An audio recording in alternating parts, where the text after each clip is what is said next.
Assalamualaikum warahmatullahi wabarakatuh. Pada kesempatan kali ini saya ingin melakukan presentasi sistem operasi yang dimana pada presentasi kali ini saya ingin menjelaskan beberapa poin, yaitu apa itu sistem operasi, jelaskan fungsi dan sistem operasi. Lalu yang kedua, sebutkan karakteristik dari sistem operasi open source dan closed source.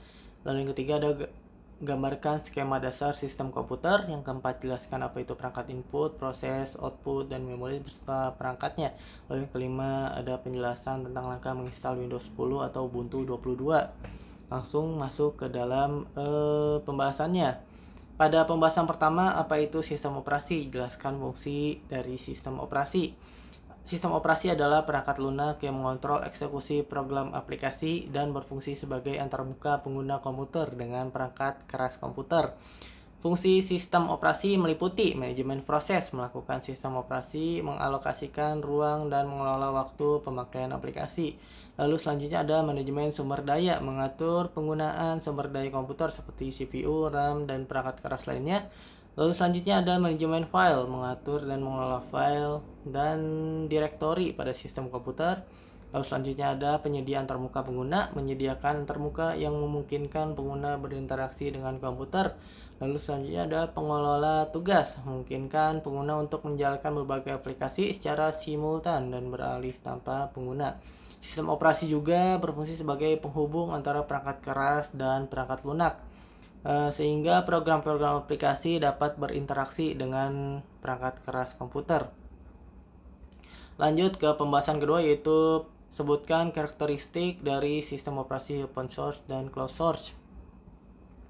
Pada karakteristik open source itu akses kode sumber terbuka. Kode sumber sistem operasi dapat diakses dalam dan dimodifikasi oleh siapapun yang memiliki pengetahuan yang cukup. Lalu ada transparansi. Informasi terkait pengembangan dan desain sistem operasi tersedia untuk umum. Lalu selanjutnya ada kolaborasi komunitas. Proyek-proyek open source sering melibatkan kontribusi dari komunitas pengembang yang luas, gratis atau biaya rendah. Sebagian besar sistem operasi open source dapat diunduh dan digunakan secara gratis atau dengan biaya yang jauh lebih rendah. Lalu selanjutnya ada fleksibilitas dan kustomisasi. Pengguna memiliki kebebasan untuk menyesuaikan dan memodifikasi sistem operasi sesuai dengan kebutuhan mereka. Lalu yang terakhir ada keamanan kolaboratif. Keterbukaan kode sumber memungkinkan banyak mata untuk mengevaluasi dan memperbaiki kerentanan keamanan. Sedangkan pada karakteristik closed source itu kode sumber tertutup. Kode sumber sistem operasi tidak tersedia untuk umum dan biasanya hanya diakses oleh pengembang internal atau organisasi yang mengembangkannya.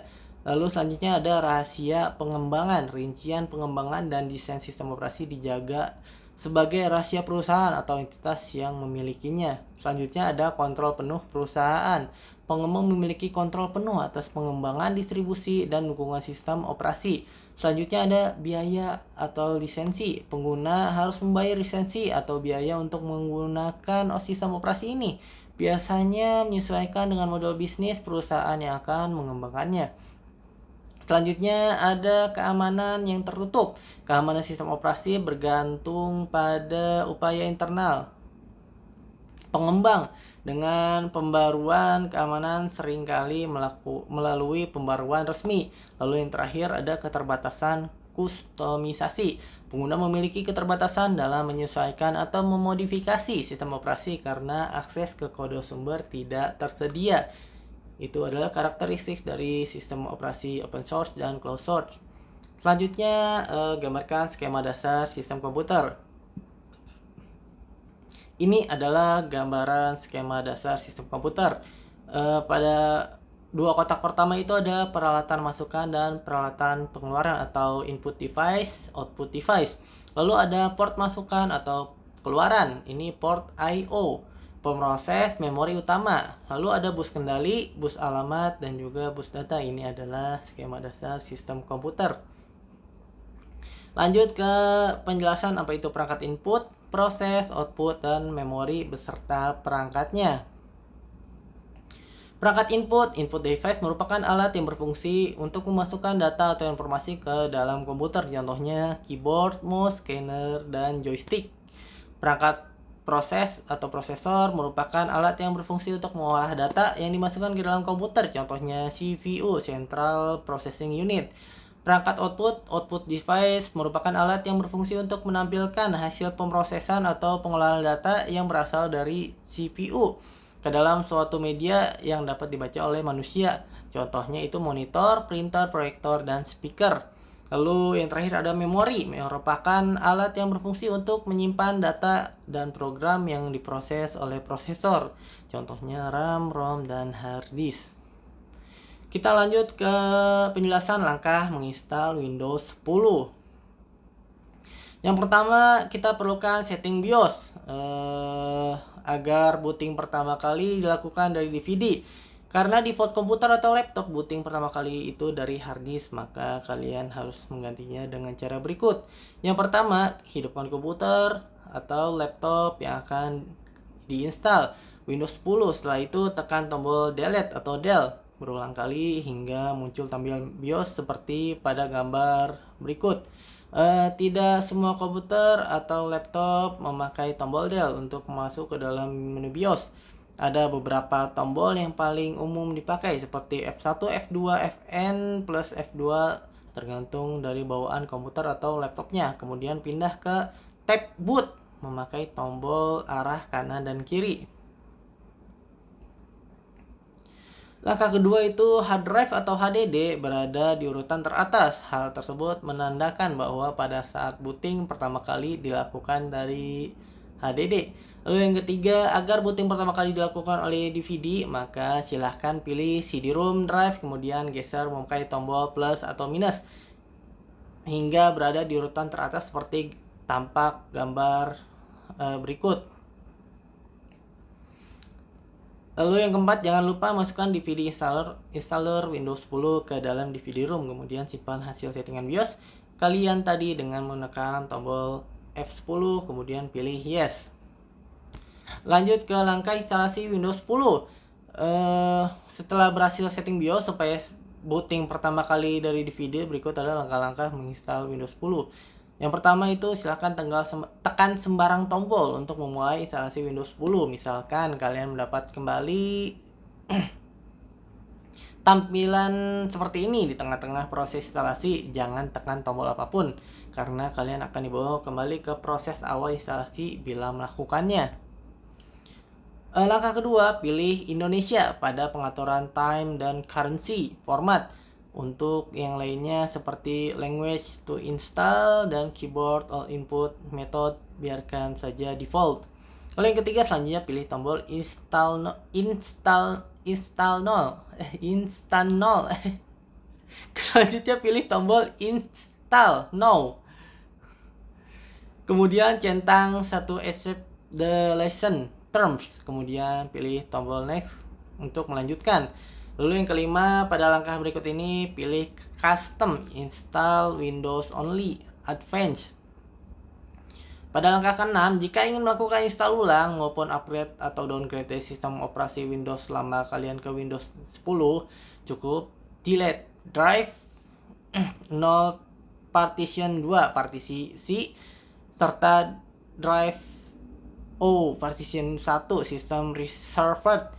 Nanti kalian otomatis kedua partisi yang kalian hapus tersebut menjadi unallocated space belum dipartisi. Selanjutnya silahkan buat partisi baru lagi dan menjadikan drive O partition 2 sebagai lokasi instalasinya, lalu pilih tombol next untuk melanjutkan. Dengan begitu data-data di partisi lain tetap aman dan tidak terhapus. Lebih jelasnya simak pada gambar GIF di samping.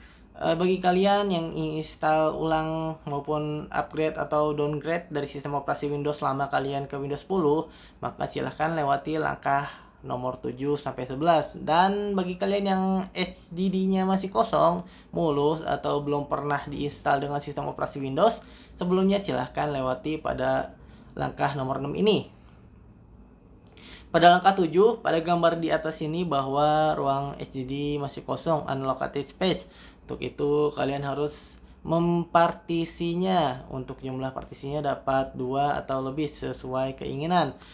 Untuk langkah ke-8, silahkan pilih Drive O, Unlocate Space, New. Lalu tentukan ukuran partisi tersebut, kemudian pilih tombol Apply.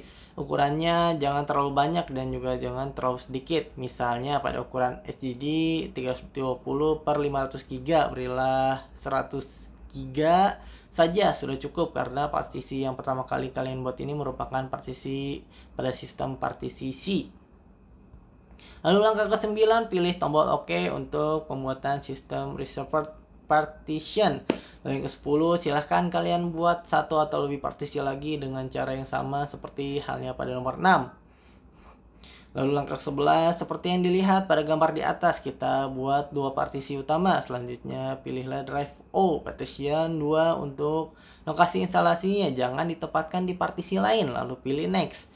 Lalu yang ke-12, proses instalasi sedang berjalan. Proses ini akan memakan waktu kurang lebih 30 menit. Jika nantinya komputer atau laptop kalian akan restart sendiri berulang kali, jangan khawatir karena hal itu sebagian dari proses instalasi pada Windows 10. Langkah ke-13 itu silahkan masukkan produk ke Windows 10 kalian, lalu klik tombol Next. Jika kalian tidak memiliki produknya, silahkan pilih Do This Later. Kita dapat mengaktifasi Windows 10 nanti. Pada langkah ke-14 selanjutnya pilih Use Express Setting.